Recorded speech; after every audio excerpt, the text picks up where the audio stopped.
Fala pessoal, Felipe aqui para mais um episódio do nosso programa Demais, Jornada da Diversidade. E hoje é o caminho de volta, o momento da jornada onde a gente vai conhecer uma pessoa super especial. Lembrando que a Jornada da Diversidade da CIA Makers convida vocês para participar de uma série de diálogos com pessoas super especiais que vêm dividir a sua jornada com a gente e trazendo muito conteúdo e muita coisa legal. E hoje, especialmente, no capítulo Caminho de Volta, para dialogarmos a partir de uma participação muito especial, eu vou deixar que o nosso convidado se apresente.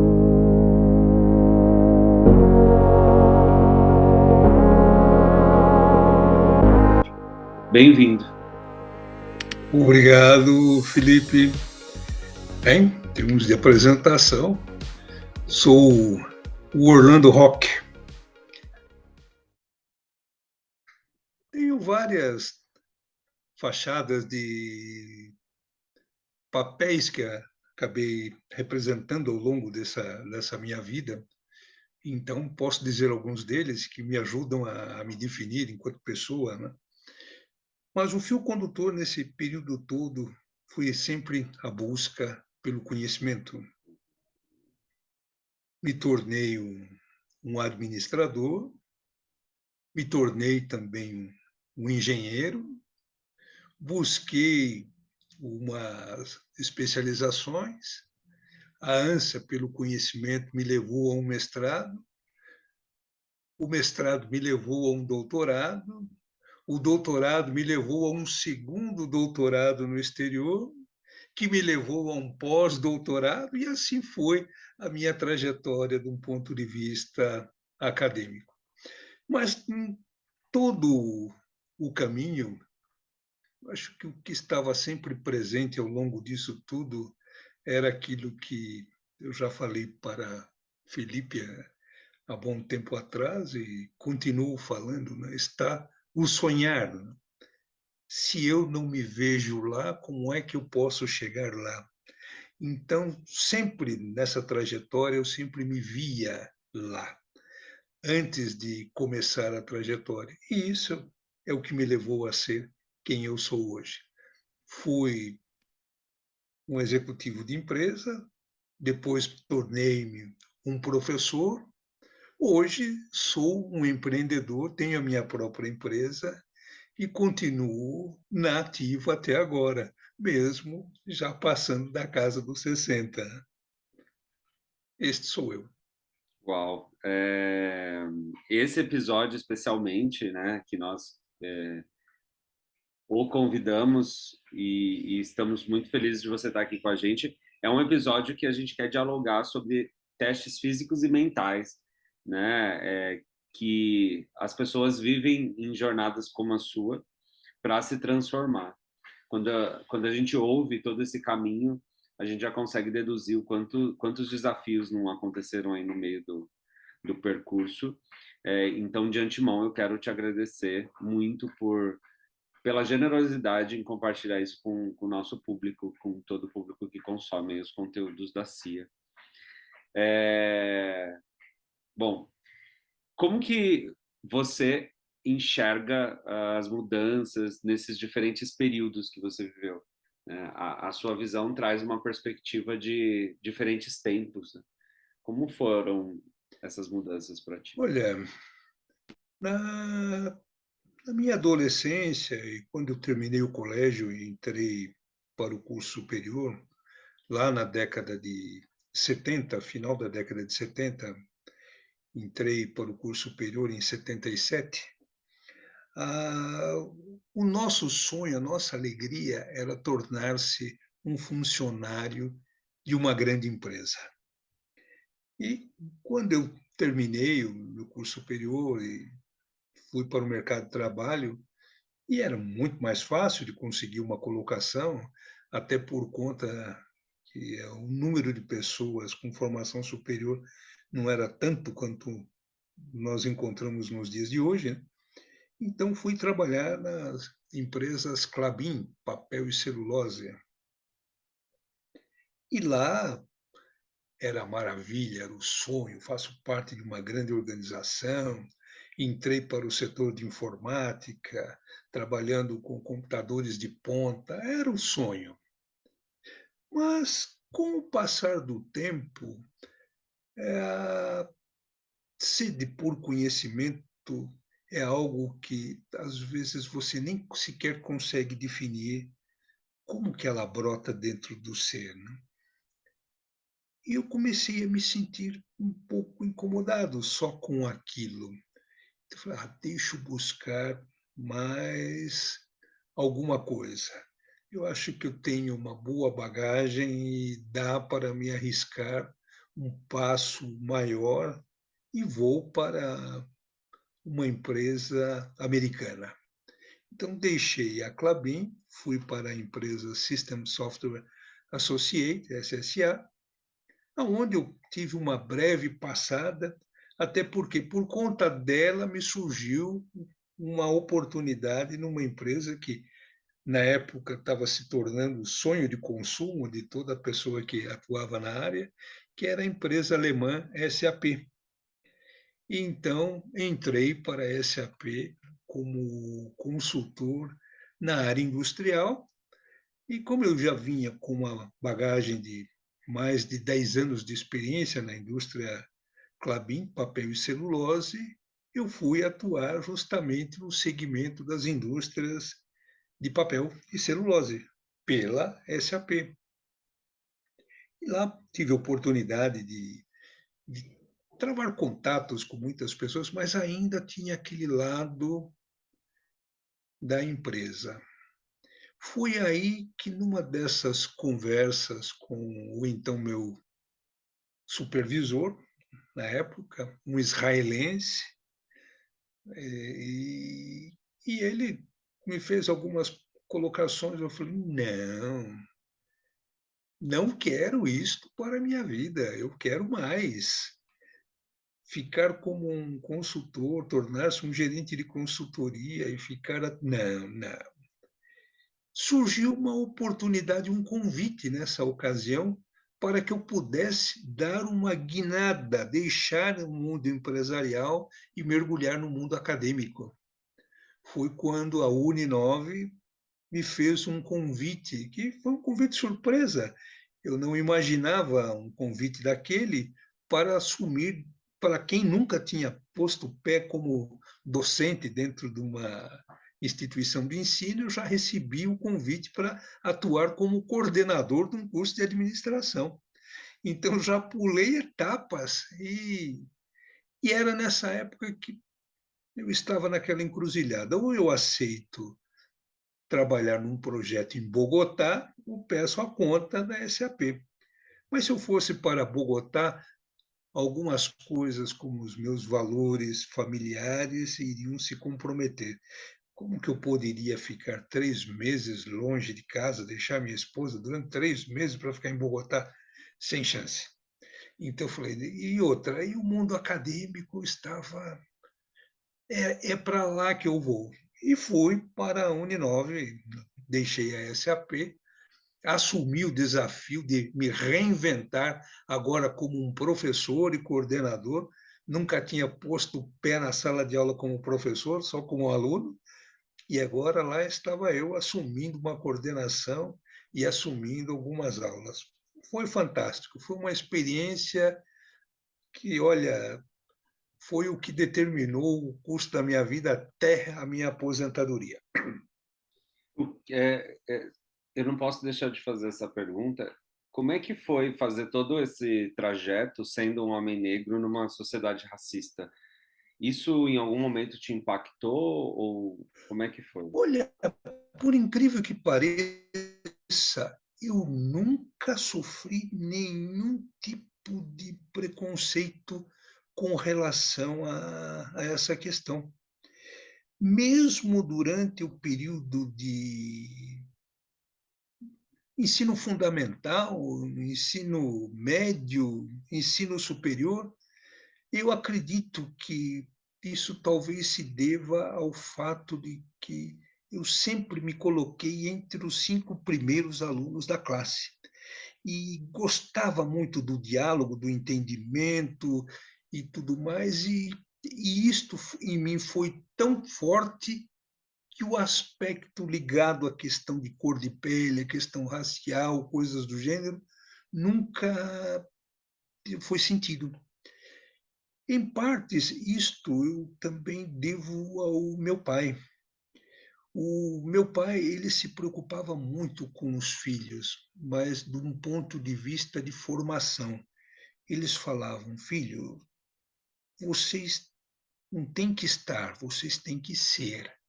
Para vocês ser, vocês têm que ter conteúdo. Então, ele nos dava jornal na segunda-feira para que a gente lesse as notícias e falava: no sábado nós temos um bate-papo sobre essas notícias de jornal. E isso quando nós ainda estávamos no ensino fundamental. Volta e meia ele me trazia livros para ler. Olha, está aqui um livro interessante para você ler.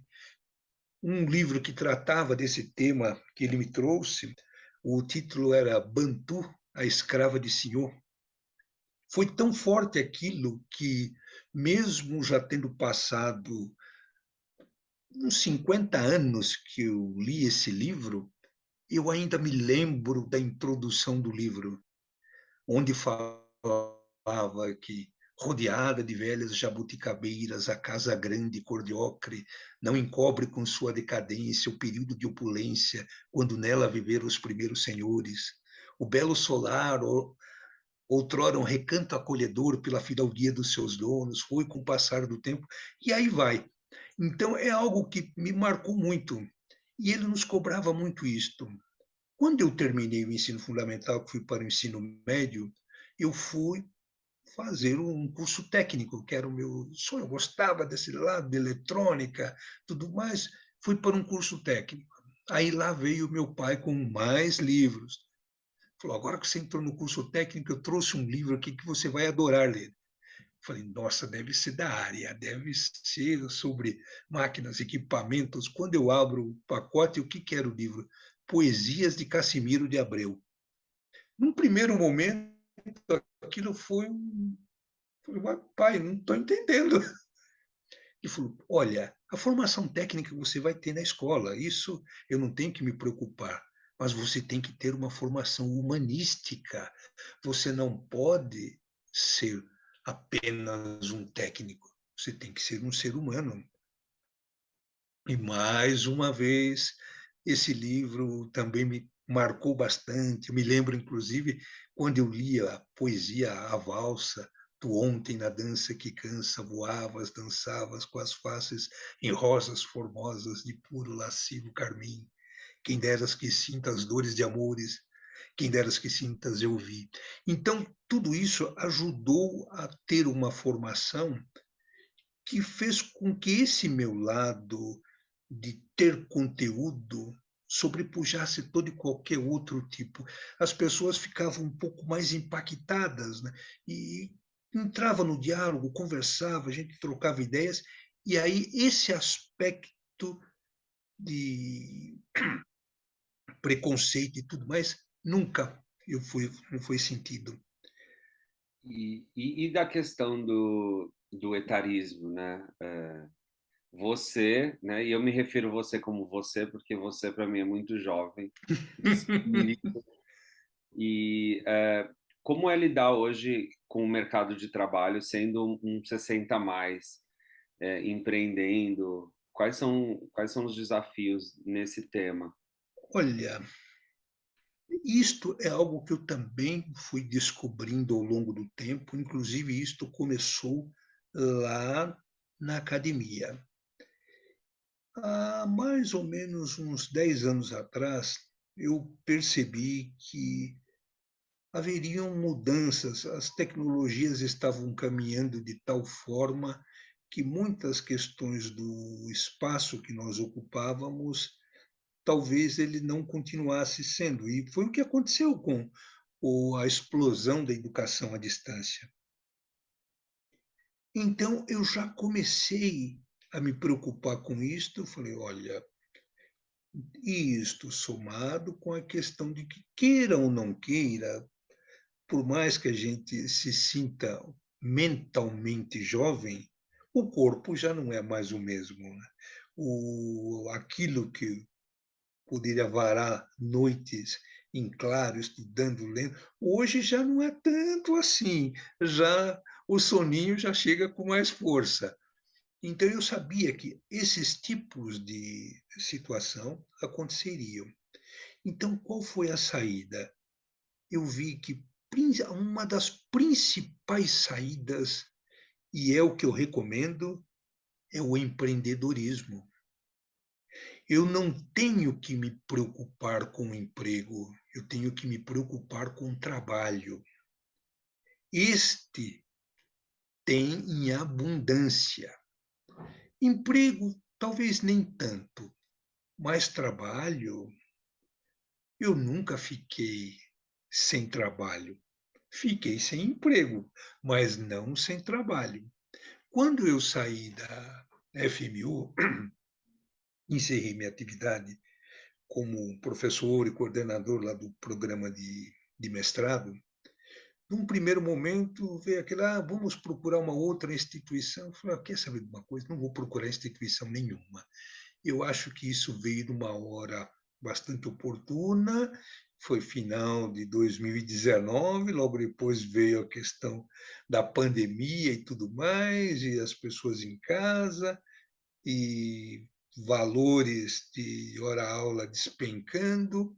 Falei, não, esse momento é o momento que eu preciso para me lançar. Eu já tinha aberto uma empresa há 10 anos atrás, aliás, há 14 anos atrás, que eu chamei de Doors, ORS de Orlando Roque da Silva, era do Orlando Roque da Silva, por isso que surgiu o nome Doors.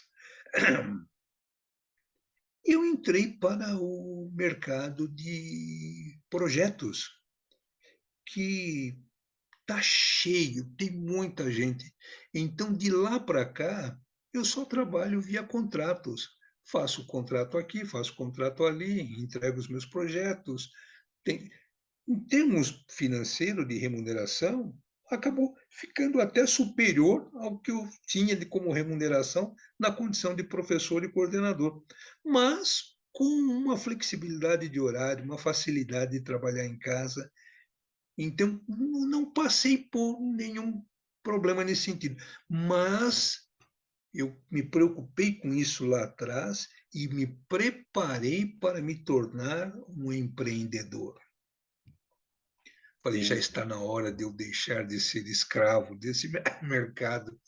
Vamos empreender. E lá fomos nós. E essas são dicas muito preciosas para outros profissionais sêniores do mercado, né? Que se vê Sim, diante de uma situação de barreiras. E eu acho que essa foi uma forma de se reinventar e responder o mercado contemporâneo. e olha, e se por um lado existe barreira para a contratação de um funcionário já de uma certa idade, por outro lado, existe uma busca desse mesmo profissional na condição empreendedora. Por quê? Porque eles estão te recebendo alguém com uma bagagem muito grande, com anos de experiência, que está vindo aqui orientar, guiar, muitas vezes ser mentor de algum executivo, e você acaba sendo supervalorizado. Eu chego na onde eu tenho os trabalhos, é um tal de, doutor Orlando, como é que está o senhor? O senhor aceita um cafezinho? Me tratam como um rei. Então, não, não posso reclamar nesse sentido. Mas, se eu fosse, talvez, numa condição de funcionário, não teria isto. Então, isso é que eu sempre falo para os meus colegas, e eu tenho outros colegas, eu tenho um colega lá de infância, o Eduardo, até o pessoal brinca, Eduardo, que eu chamo Orlando Rock, ele é Eduardo Rock. Então, são irmãos gêmeos, porque ele é enorme, né? Então, parece o Schwarzenegger e o Danny DeVito. Mas ele fez a mesma coisa, a área dele é a área de engenharia, a química, e ele falou: quer saber de uma coisa? Vou entrar para o ramo de plásticos na condição de um consultor especializado e assim por diante. E, assim como eu, ele também trilhou o caminho acadêmico, fez doutorado, se doutorou em engenharia de materiais, e já há mais de 20 anos que ele trabalha com a empresa dele própria. Ele é um consultor especializado nesse segmento. E Acho não que falta trabalho. na condição de homem negro e 60 a mais hoje, você ocupa um espaço estatisticamente muito baixo, né, em relação a outros homens negros do mercado de trabalho. Então, hoje, menos de 2% dos homens negros ocupam cargos de executivo e de tão alto gabarito de conhecimento, né? A sua jornada profissional e acadêmica com certeza marcou e impactou a vida de muita gente, né? E como que você se sente tendo cumprido essas missões que você se propôs a fazer e estar cumprindo essa de empreender hoje? Como que é se Olha, sentir? o sentimento é de uma alegria. Alegria tão profunda a ponto de que. E a gente sabe que o fim da nossa existência material está relativamente próximo. Não me iludo com relação a isso, muito pelo contrário. Só que isto, para mim, é um coroamento, no sentido de que eu pude impactar, eu pude colaborar, eu recebo quase que diariamente mensagens, e-mails de ex-alunos, de colegas que trabalharam comigo e que me agradecem o tempo todo, como foi o caso de um colega que trabalhou comigo lá na Klabin, era um office boy, e eu falei para ele: não, você tem potencial para muito mais do que isto. Eu vou te preparar para você. Aqui vai abrir uma vaga aqui na área de informática para programador. Na hora do intervalo do almoço, venha para cá, vou começar te dando aulas para você de informática. E assim eu fiz. Quando abriu a vaga, ele se candidatou, passou, entrou para a área, evoluiu como programador, chegou programador sênior, foi para programador, para analista júnior, fez faculdade na área de informática, depois saiu da Klabin, foi trabalhar no Albert Einstein, e assim foi, trilhou, chegou à função de gerente, hoje tem a empresa dele de informática, e um dia desses ele me mandou uma mensagem falando: olha, Orlando, durante esse período todo tem algo que eu deveria ter feito há muito tempo atrás e não fiz. Muito obrigado por aquele primeiro passo. Aquilo me definiu quem eu sou hoje. Você quer presente maior? Então, eu só posso me sentir o mais feliz dos seres humanos por tudo isto que pude semear, por isto que eu pude deixar. Então, muitas vezes, nós não fazemos grandes realizações, mas preparamos pessoas que fazem grandes realizações, que criam empresas que passam de 5 anos, né? E que começam a se internacionalizar e tudo mais, né? Então, tudo isso é motivo de muita alegria. Às vezes é difícil até de você encontrar uma palavra que possa definir esta sensação. E isso é um legado, né? E qual que é a sua mensagem para outras pessoas sêniores que também passaram por várias gerações e que também tiveram seus desafios, mas que não sabem como agir com esse mundo novo de inovação, de futuro? Olha, o que eu digo é o seguinte: não fiquem presos a uma questão de tecnologias, que é o que eu mais ouço. Não, eu não consigo nesse mundo, eu tenho dificuldade até para utilizar um caixa eletrônico. Não, não é isto. Não é isto que te define como ser. Você precisa trabalhar em você próprio, se reinventar você próprio, independente de questões de natureza tecnológica. A tecnologia é apenas um instrumento que você utiliza. É o garfo e faca na tua mão. Se você quer comer com colher, coma. Não precisa usar o garfo e a faca.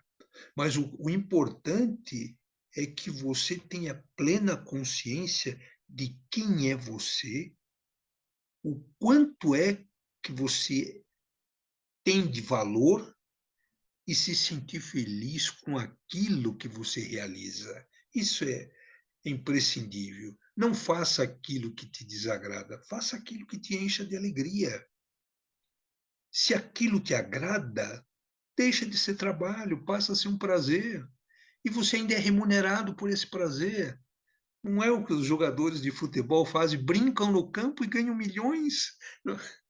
Então, faça aquilo que te agrada, aquilo que te completa, e seja aquilo que quer ser uma drag queen com 60 anos, seja. Te faz feliz, te deixa alegre, contente, seja. Por que não? Então, o importante é que você valorize você próprio. E se você for assim, ótimo.